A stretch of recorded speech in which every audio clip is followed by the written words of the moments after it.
declaring that prophethood, they had to spend 40 years amongst their people, amongst their nation.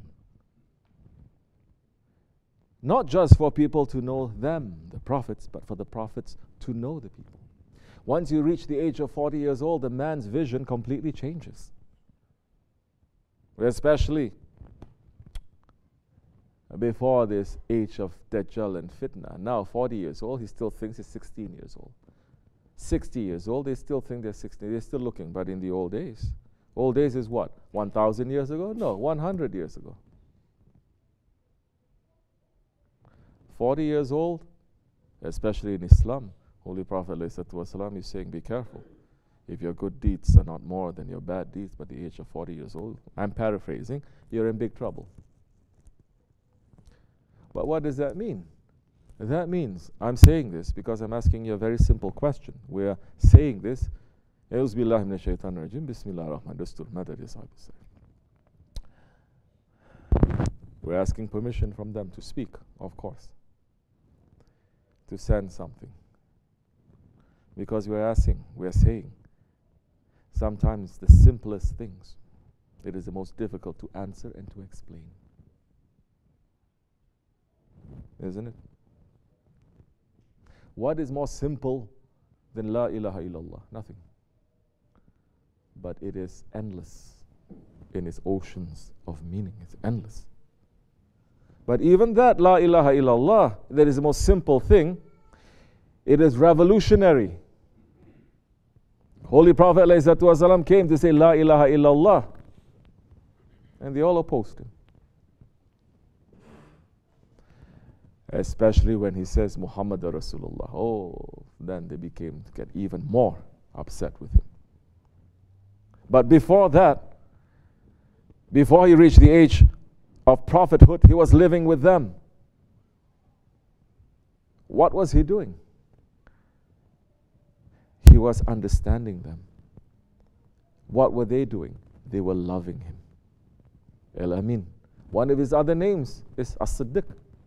They call him the trustworthy one. We trust him. Before prophethood, they trust him, they love him. From the smallest questions to the biggest political issues, they consult with him because they know he is never going to lie. El-Amin. Everybody loved him. What changed then? When he says La ilaha illallah.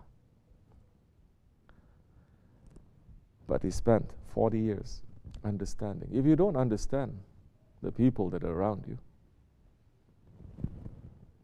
especially if you are a leader, oh, very easy that time you become a tyrant. Because you say, I'm separate from them, I'm different, I'm special, I'm holy. My family is holy, not yours. You understand? But Prophet ﷺ, he spent not only just the 40 years, in the 23 years that happened after that. How many times he went to the doorstep, to the feet of his own uncles who are plotting every day to kill him. The same one that celebrated his birth by freeing the slave that came to bring the news. He was so happy. He was so happy, he was so proud, he loved his nephew.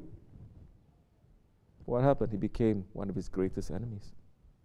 But the Prophet ﷺ never gave up on him.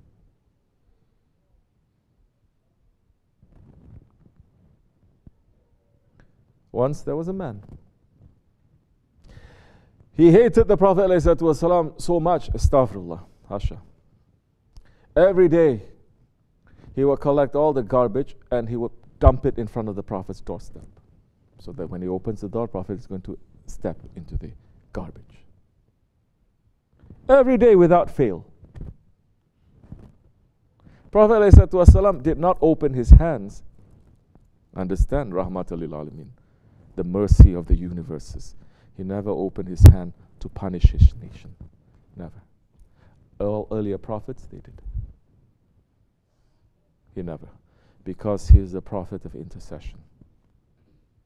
That when his own daughter got very upset one day, because seeing how the father and her, they were sitting down and they were eating the coarse bread And it was filled with all other things. It was filled with small stones, and they were eating and they were grinding their teeth. And the Prophet ﷺ eating and saying Alhamdulillah, and says, it will come a time, oh my daughter, Ya Fatima, in the Akhir Zaman, my nation, they are going to eat bread that they're just going to put in their mouth and it's going to melt. They don't have to chew. It's just going to melt. But they are not going to give thanks to their Lord. Hazrat Fatima, seeing how her father was, seeing how everything was, she got. Then she says, may all their teeth be. Then the Prophet says, oh, stop, don't open your mouth. Because once you say, oh my daughter, Allah is listening and He's going to grant it to you. What she was saying to do, sit down somewhere, sohbat is happening.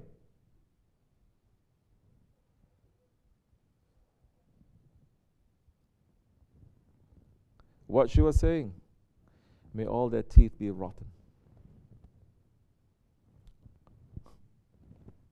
Look around.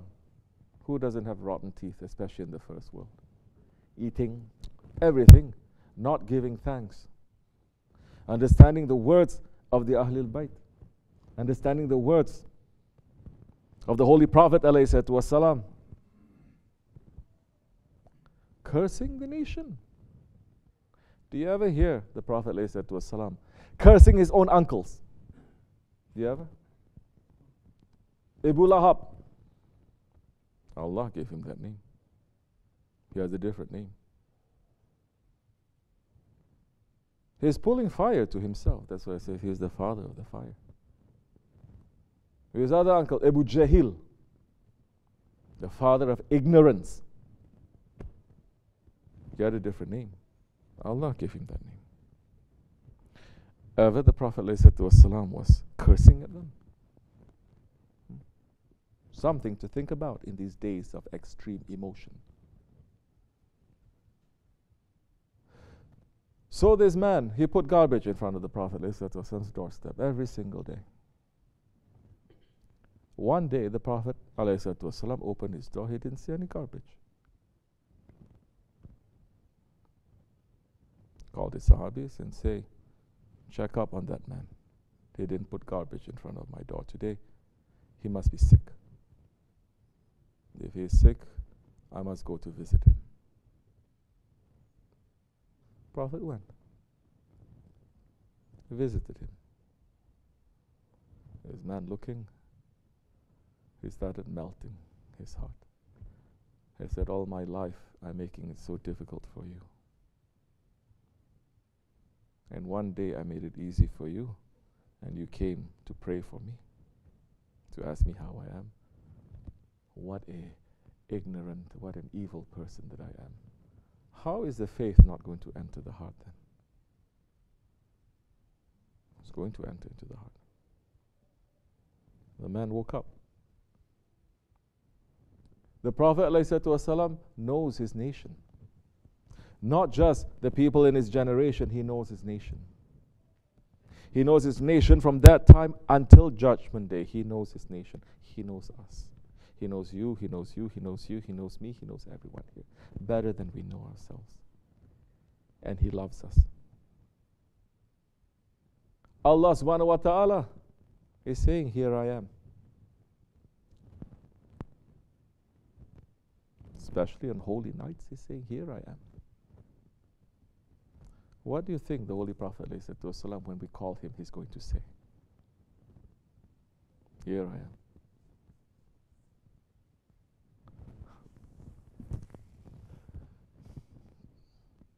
How are you going to say, here I am, if you don't understand that one? You're not going to give just an answer because you've heard it somewhere. You're not just going to give an answer because you really believe in it. You're going to look at your belief. Once you start looking and questioning your belief, because if you cannot explain your belief very simply so that a 7-year-old person can understand you, you don't really believe it. You cannot explain it. So many times, I cannot explain. You really believe it. Why you can't explain? Because you never tried to look at it. You never tried to say, yesterday I said La ilaha illallah. But I did so many things. I thought so many things. I said so many things that is against La ilaha illallah. Today I must try to move away from all of that. I had so much stubbornness that I refused to see anything. The stubbornness is standing in front of La ilaha illallah.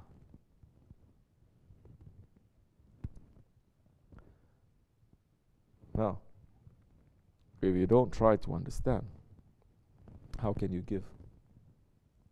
The prophets, they love their nation more than the father loves his sons. But they are higher than our fathers. In fact, we cannot even say the Prophet ﷺ that he is our father. It is not given, it is forbidden. Correct or no? Do we call Allah our father? No, because we grew up. You don't need this terms to use because it's the only thing that you know. Now you're growing up, you know something better. He is Subhanahu wa Ta'ala. He is Allah, Rabbil Alameen. He is not your father. One day you can say, I love you. Next day you can say, I hate you, Dad.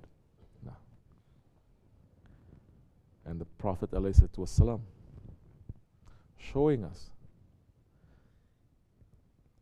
how was he able to speak then to his families, to the people in Mecca, to the people in Medina, to the people coming all the way from China, from India, just by saying, because it is the truth? No, he understood them. He found a way to speak to their heart. And to speak without arguing, that only the prophets and the saints they can do. Common people like you and me, you say something, you have to say 10 other things, 100 other things. Always fighting. But no, say something. Then you must find a way. Ask those questions to yourself. I asked a very simple question. We started by saying, do you know your name? You don't know your name. Where are we going to go from there then? You don't even know your name. And I said, okay, very simple things. Somebody were to ask you, why are you following Islam? Because it is the truth. You're going to ask a Christian, he's going to say, because it's the truth.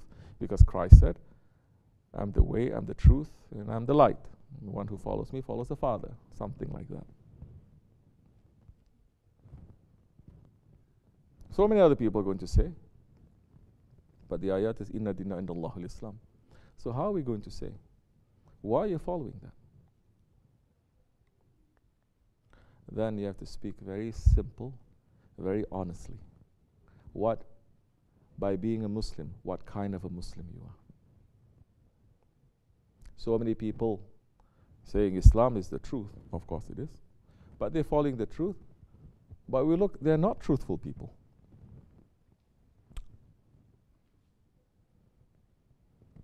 How you, as a person who is following in this way, why you follow. So, anyway, these definitely are the days that we should question our faith. The aim of tariqat is not just to say, okay, now I'm following a shaykh, I'm set for life and for the afterlife. Definitely I'm going to go to paradise, Jannatul Firdaus and everything. No. You enter into tariqat to look at your faith. You're following a shaykh, you're following a saint. You look at their faith and you look at your faith. Now, if you're really following your faith, it cannot be the same as theirs, definitely. But now you try fixing the things that you know that they are lacking. And that time you'll be on the way. That time you'll move to higher stations. That time you will understand, your heart is going to open. When Shaykh Abdulkerim Efendi Hazrat, when he first came here, Shaykh Maulana says, make the people love you. He came here when he was 19 years old. Didn't speak a word of English. He had a couple of dollars in his pocket. He just finished fighting in the war in Cyprus. He became a Ghazi, fighting for Islam. And he came, and within a few years he's able to build himself up. Within a few years, Allah put him to examine the people who are the movers and shakers of this world. He was an attaché to the United Nations to see, to observe. He grew up from the hands of the Sultan al-Awliya. Of course, what he's going to see is different from what we're going to see. But he's looking, he's understanding. He quit from that job, understanding how they work. What are their games? What are their words? He started driving a taxi cab. Now, from that high to that level, where it's just regular people, again, understanding how they work, how they think, what are their desires, what are their needs, what are the things that they hold valuable in their lives. Opened up a business, which is again, business is sunnat. Understanding then people living, especially in that district there. So many people coming and going, left that. So many transformations that he went through. Why? You have to understand. You have to understand those around you. You're a Shaykh, you have to understand the nation that you are in. You cannot say, well, I'm Turkish, these are Americans, I cannot. No. All the more you must understand. That is Ottoman anyway. The Ottomans, before they send any family, strong-rooted family, or scholars to teach Islam, or to teach the Islamic way, they make sure the people that they send, they know how to speak the language of that people. They understand the history of that people. They understand their culture. They understand everything about them. Then they send. All boils down to what? You have to speak them from their own level. You have to understand their level. You have to speak from that level. You have the truth. You speak from that level, but you cannot reach to them. You're supposed to give them the truth, and you cannot reach down to their level. You are going to be punished. Making the people to love him. Because if they can find one thing that they like about him, representing his grand Shaykh, representing the Holy Prophet ﷺ, in reality, they love the way of the Prophet ﷺ. Safety will reach to them. So as much as we think that being in tariqat is separating ourselves from everything, it is also understanding everything that is happening around you and to enter into the hearts and into the minds of things that are around you. Because now if you stand and you are going to represent your Shaykh, you're going to represent Islam. You have to have that knowledge and that authority to speak, to represent it properly. As much as we can. No two people are going to have the same kind of knowledge, but truthfully, sincerely.